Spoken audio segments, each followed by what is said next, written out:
Bonjour à tous, bienvenue dans cette nouvelle vidéo. Aujourd'hui, ce qu'on va voir, c'est comment paramétrer Colissimo Relais sur sa boutique. C'est une alternative de plus en plus demandée par rapport à Mondial Relais. Donc je vais vous montrer tout simplement comment on le configure et les impacts que ça peut avoir sur votre site. C'est parti.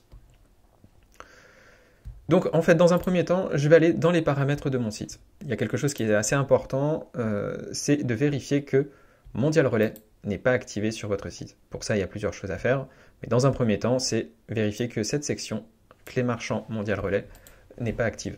Sans quoi, les deux seront proposés, et les deux entrent en conflit. En fait, le système de mapping utilisé par les deux, par ces deux fournisseurs, sont complètement les mêmes. Et du coup, on n'est pas en mesure de réutiliser la même chose. Donc vous devez choisir, c'est soit l'un, soit l'autre.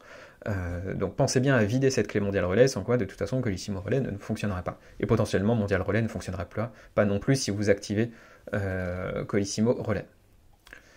Donc une fois que c'est fait, quand je retourne sur le détail de mon site, j'ai ici dans la liste des actions ajouté mon compte Colissimo. Une fois que c'est fait, vous avez identifiant, mot de passe et le nombre de jours. Donc ça c'est des identifiants que Colissimo vous a déjà envoyé normalement. Et le nombre de jours, c'est une valeur qui est là pour aider Colissimo à déterminer si le point relais sera disponible à ce moment-là. Donc là, moi, j'ai déjà paramétré tout ça, je ne vais pas le refaire. Je pense que vous avez compris l'idée. Je vais tout simplement annuler, et ensuite, il reste à aller dans la section transporteur. Là, ici, vous voyez qu'il y avait le transporteur Mondial Relais qui avait été créé en test, mais par contre, j'ai pris le soin de désactiver Mondial Relais pour ce transporteur. Donc le transporteur est toujours proposé. Si vous voulez complètement le supprimer, et c'est ce que je vous recommande, supprimez-le tout simplement en cliquant ici. Sinon, pensez tout simplement à aller cliquer sur modifier et à décocher la case activer Mondial Relais. Et vous voyez qu'il y a un autre transporteur ici qui s'appelle livraison colis relais.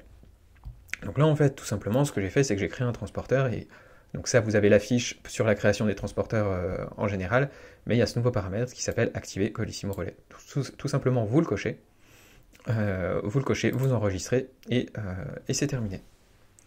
Donc là, à partir de là, ma boutique est paramétrée pour pouvoir proposer colis relais.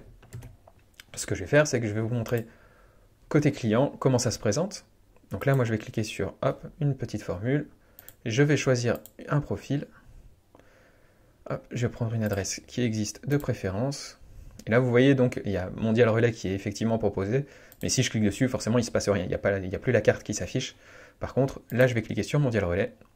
Et automatiquement, il va essayer de compléter avec l'adresse. Et je vais choisir, hop. Donc, je valide ce mode de livraison. Et qu'est-ce qu'on a ici? Je peux tout simplement valider la commande. Donc maintenant, ce que je peux aller faire, c'est aller dans Abonnement. La commande a été traitée et je vais aller sur Lentille et Abonnement prêt pour l'expédition. Donc j'ai cet abonnement qui, je vous le rappelle, du coup là il a été créé, mais par contre on ne l'a pas encore livré. Donc on crée son bon de livraison en fait. Hop, c'est parti. Forcément, il disparaît. Et après je peux aller dans Expédition. Et je peux tout simplement cliquer ici pour exporter ce bon de livraison. Alors, je vous montre directement comment ça se passe ici. Et vous avez donc ce bon de livraison qui s'appelle donc livraison. Vous avez toutes les informations qui sont juste ici, donc livraison colis relais. Et ici, le relais ID. Donc ça, c'est le point relais, c'est l'information principale qui vous intéresse. C'est ce qu'il va falloir transmettre justement à Colissimo. Dans le doute, si jamais vous avez, pour une raison ou pour une autre, vous avez besoin des informations supplémentaires, donc l'adresse précise du point relais, etc., tout est indiqué directement dans ce champ. Donc normalement, il n'y a pas de raison que vous en ayez besoin, mais si jamais c'est le cas, vous avez toutes les informations qui sont juste ici. Donc voilà, à partir de là, vous êtes prêt à proposer les relais colis. Pensez bien à désactiver Mondial Relais et à ne pas utiliser les deux pour que ça fonctionne correctement sur votre site. Voilà, c'est tout. Je vous dis à bientôt.